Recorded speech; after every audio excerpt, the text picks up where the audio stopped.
Alright, so this is gonna be probably, hopefully, quick video. Sorry for any background noise. I am too lazy to turn off my air purifier, and I just don't want to. But I watched episode 1 of Hazbin Hotel today, and I decided to write down my thoughts as I was watching it so that I could do a quick little review.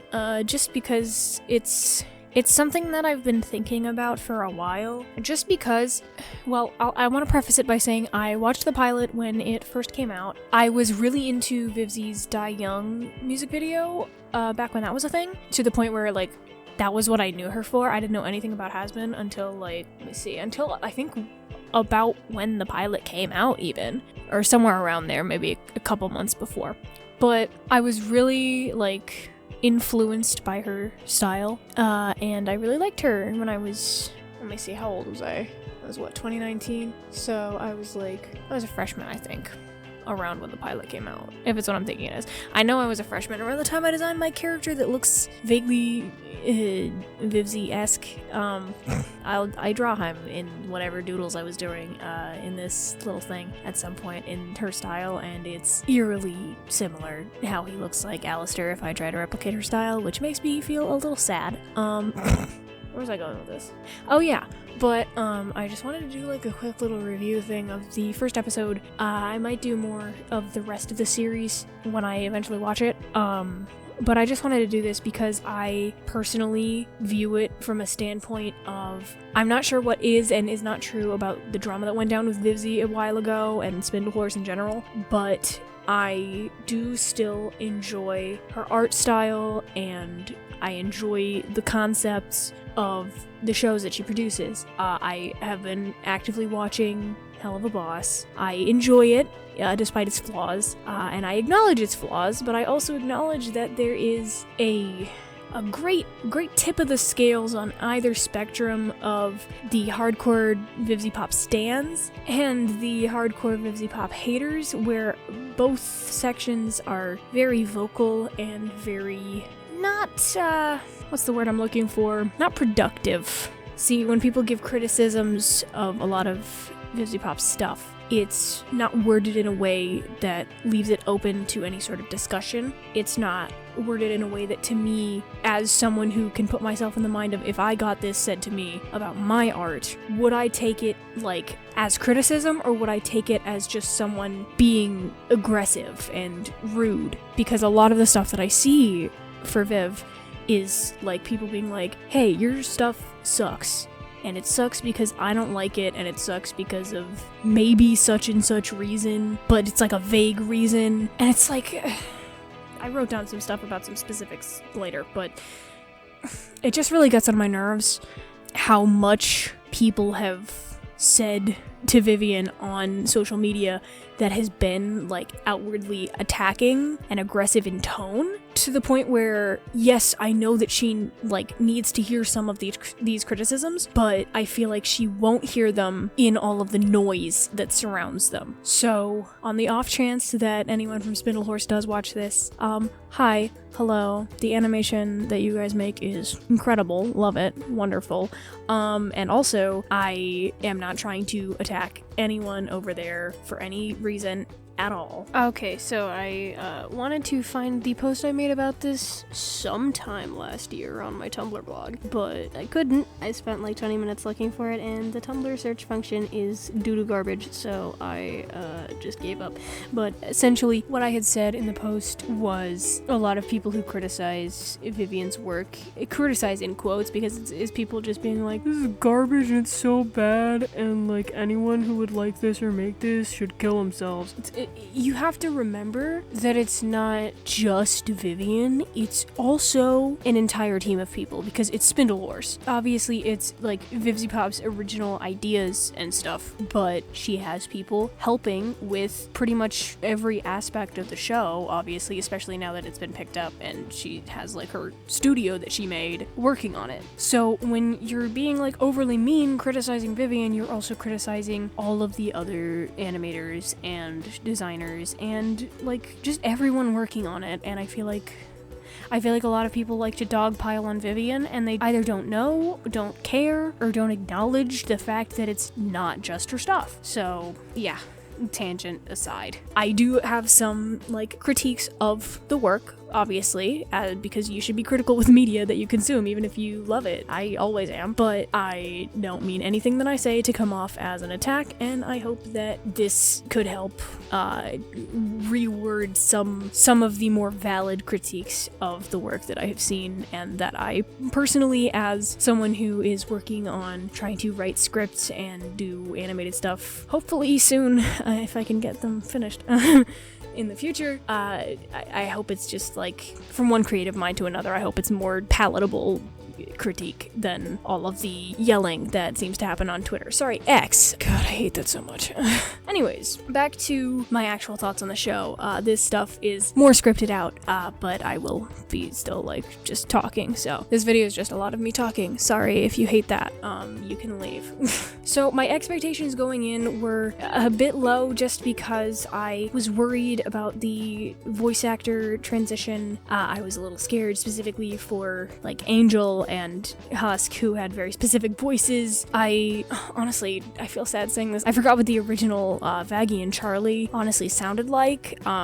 Nifty too, honestly. So I haven't watched the pilot, obviously, in a while. So my brain kind of forgot them, so it was an easier transition, but for Al, Angel, and Husk, it was a little more difficult, just because I was more used to those voices, and they stood out more to me, because they were very specific. Obviously an accent, and in Husk's case, just it's a completely different voice type altogether. So I was a little concerned, and also from the stuff I'd seen people saying about it, where they were like, "Oh man, Hazbin sucks. Whoa, that's crazy. Crazy that it sucks anyways. Here's a meme about it." So I was like, I don't know what to expect. I am a little nervous, but it was better than I had been preparing myself for. Obviously my expectations were a little low, but they were still, like, I still knew, like, oh, this is gonna be, if it's not, like, excellent, I know it's at least going to be good, just because I know Spindlehorse is a competent studio. I've been watching Hell of a Boss. I know that they can produce good work, and this has been in the works for a while, so obviously it's going to be, like, at least technically good if some of the writing is a little off or whatever, because I'd seen some critiques like that. The song at the beginning felt a little forced, but it was decent enough. Not really my cup of tea, just in general, but it worked for what it wanted to be. It knew what it wanted to be. I get it. I get it. And it was a fine enough song. The vocals were very lovely. I need to go look up who the singer for Charlie was.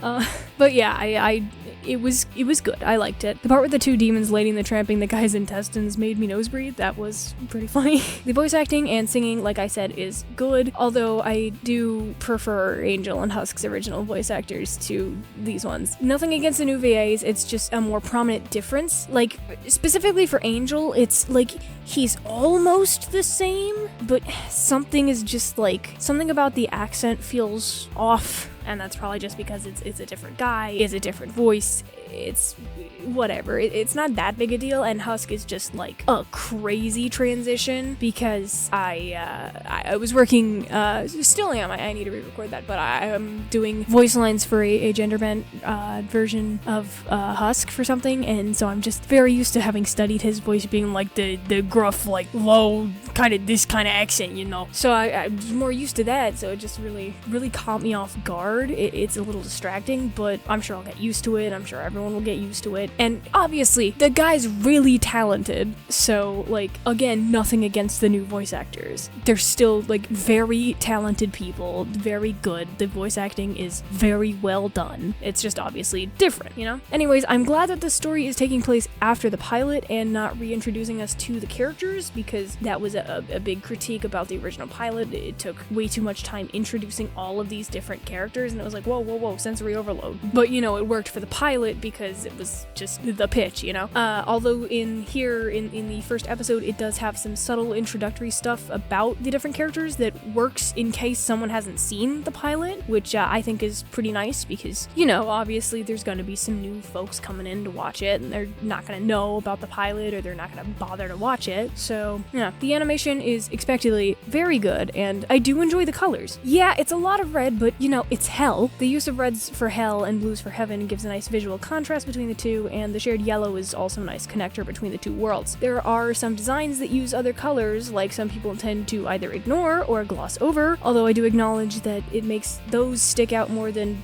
say, the main cast, so that isn't ideal, but I do get the design philosophy. The shared colors also makes the animation a lot easier. This is coming from an animator standpoint, because, you know, I'm an animator. Self-taught, obviously, but I know what's easier and what's more difficult, because with the same colors, if you have multiple, like, if you have a palette for your character designs, and you can just color pick from that, and just dump a bunch of that same color onto a frame, it's gonna make the frame a lot easier to make. The shared colors also creates more cohesion within the art. I tend to, in my pieces, stick to, like, similar colors, stuff that goes together, and if I have multiple characters, like, on screen, I will tend to color pick from one character and use it for the other. If I need, like, say I need red for something, color pick it from wherever else I've used red in the image, just, like, make everything go together a bit more. Although, again, yeah, it is a lot of red and black. A valid criticism, although with the way people tend to over-criticize Vivian's work, I feel the need to approach it with more nuance. I mean, I feel like folks should approach it with nuance if they want Vivian to actually grow as an artist, writer, and creator. Speaking of, I've seen people criticize her writing, so I'll touch on that as well. I know a lot of folks have something against all the vulgarity and swearing, which I personally don't mind, although at times I feel it is a bit unnecessary. For instance, Adam is a bit much, and there is quite a bit of it in the episode in general. Maybe it gets worse, maybe it gets better, who knows? I'll find out eventually. I don't think the writing is bad per se. The flow is, in my opinion, a bit smoother than the initial pilot. However, it's been a second since I've watched it, and again, it was mostly to introduce characters and pitch the show. I also haven't noticed the extreme tone issues that Hell of a Boss seems to struggle with yet, though I'm not ruling that out as a possible problem. I, again, haven't seen the rest of the show yet, just episode 1. The second song did also come a bit out of left field, but I'll give it a pass because Adam killed it, so good job. I like the ending as well. The mystery of an angel being dead is interesting to me. Also, the character designs. I know they get a lot of hate, but again, I really enjoy Vivian's character design and style just from an objective standpoint. Like, if I didn't know anything about her or the Helliverse, I'd be like, hey man, that's sick, just because I think they're fun and cute. I'm a sucker for demons and angels, what can I say? You could probably tell that just from most of my OCs. But I really like the sharpness of her style, just in general, and I'm really digging the designs of the angels so far. Overall, I enjoyed the first episode. Not as much as the pilot, but that's for a number of reasons, mostly nostalgia. But I am more excited now to watch more of it, and I hope I get to, because I doubt they'll be putting the rest of them just up on her YouTube channel, so I'll have to either shill out some money for Prime or find something else to do. But yeah, hopefully this video gets edited down to be a little more quick, because I wanted it to be a quick video. And I hope you also don't mind me shoving my own OC into this page of doodles in the background just for a little bit, because I'm insane and I can only draw so many guys before I get tired. Thank you so much for watching, and I have another video in the works for either next month or, you know what, maybe this month if I get it done in time. So I'm really excited about that, because it is another something new, just like how this is something I've never done before. So that's fun. So yeah, see you next time.